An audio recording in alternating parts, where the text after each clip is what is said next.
In our news roundup this week, we share results from the Union County Sheriff's race and the Grande mayoral race.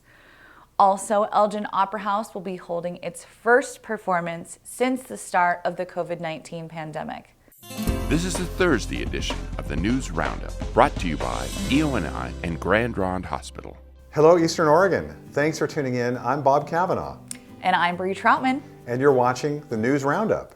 On Tuesday night, we held a special election night live stream show here on EO Alive with live coverage of the mayor's and sheriff's race from the Union County Clerk's office. The results of the Grande local elections are Cody Bowen for sheriff, Steve Clements for mayor. Grande City Council positions are too close to call, so we are gonna sit and let those ones simmer for a little bit. Thank you to everybody who tuned in the other night. Be sure to check out our EO Alive Facebook page for more updates. This story was brought to you by Brother Bear Cafe on Adams Avenue. The Elgin Opera House will be holding their first performance since the beginning of the COVID-19 pandemic, Sherlock Holmes, A Scandal in Bohemia.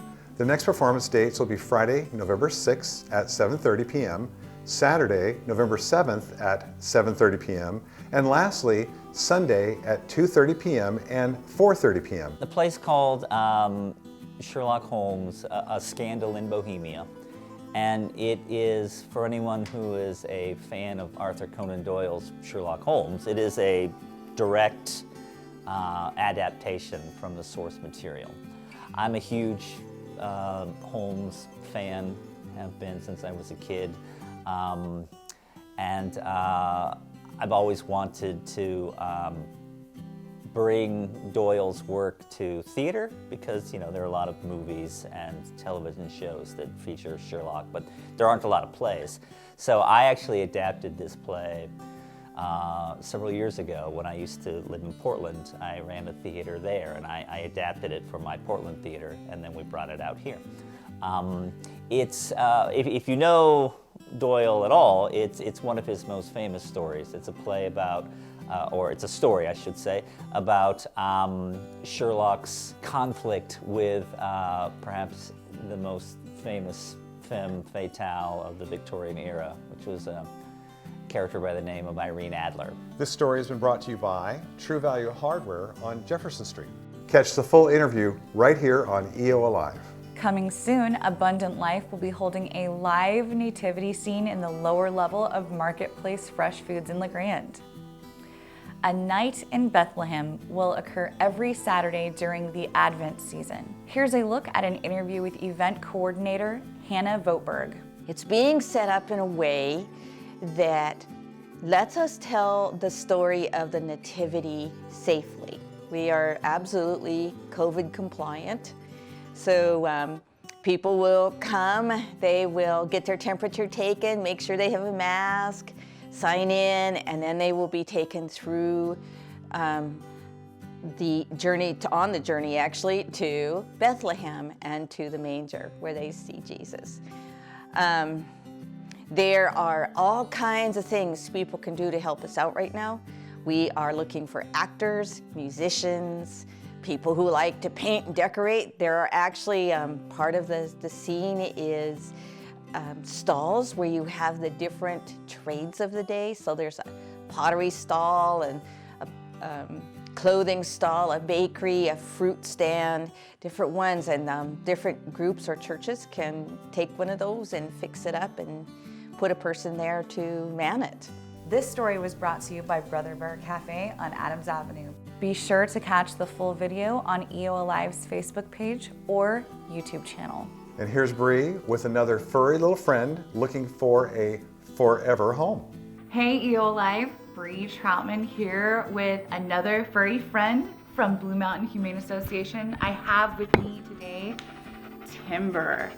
Timber is approximately 2 years old. He is a purebred mini Australian Shepherd. He is a super just happy-go-lucky little guy. As you can see, he's got lots of energy. He knows all of his basic commands. He gets along well with other dogs, and he would make a great little like road trip companion. He just wants to be somebody's best friend. He just wants to be with you every day. So if you are in the market looking for a new family member, come and check out Timber at BMHA. He's looking for you. This pet segment was brought to you by Rock & Sons Tire and Auto Repair. Here's Doddsy with our sports segment. Hey, thanks guys. This is Doddsy with your EONI Live Sports Update. The NAIA voted to give back eligibility to students who participate in fall and winter sports this year. So that means any student that participates in a fall or winter sports this year, it will not count as a year of eligibility towards their 4 years of sports eligibility. I sat down with longtime sports editor at The Observer and personal friend of mine, Mr. Ronald Bond. Take a peek. I wouldn't trade my time at The Observer for anything. I got to know a lot of great people in not only in Grande, but throughout Union County, and throughout Wallowa County, because we covered both and. A lot of great people here, a lot of fantastic coaches, fantastic athletes, absolutely great ride. Nice. One of the things that I appreciate the most about you, Bond, is your brutal honesty and the fact that you always stand up for your convictions with the Lord. That's something that I've always appreciated about you.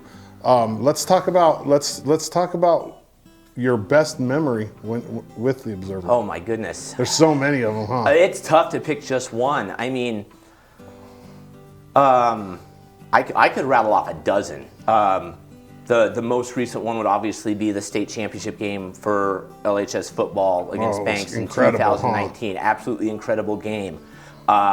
6 months before that, the state track meet at Western Oregon. Enterprise girls winning by 0.5 point. Wow. To win the state championship, and just the way everything fell in place for them. So many of them that actually happened at state track. Grande boys winning state track in 2018. Thanks again, Bondi, for everything that you've done for sports in this valley. You're appreciated, my friend. That's all I got this week, guys. It's Doddsy and I'm out. In our Brieflies this week, next Friday, November 13th, as well as next Saturday, November 14th, Art Center East will be holding their handmade holiday Makers Market from 4 p.m. to 8 p.m. on Friday and 9 a.m. to 3 p.m. on Saturday. Be sure to stop by to check out the handmade gifts made by local artists. Next Thursday, November 12th, EOU will be holding a free archery event from 2 to 4 p.m. on their campus. This event is open for anyone wanting to attend and try their hand at archery. Also happening next Saturday from 11 a.m. to 5 p.m., Lucy's Market Underground will be holding a Christmas open house at the Marketplace building. Come on by to browse the fall and winter merchandise and fashion, as well as enter in a drawing for great door prizes. That's it for this week. EO Alive, I am Brianna Troutman. And I'm Bob Kavanaugh. Be sure to tune in next week for the weekly news roundup.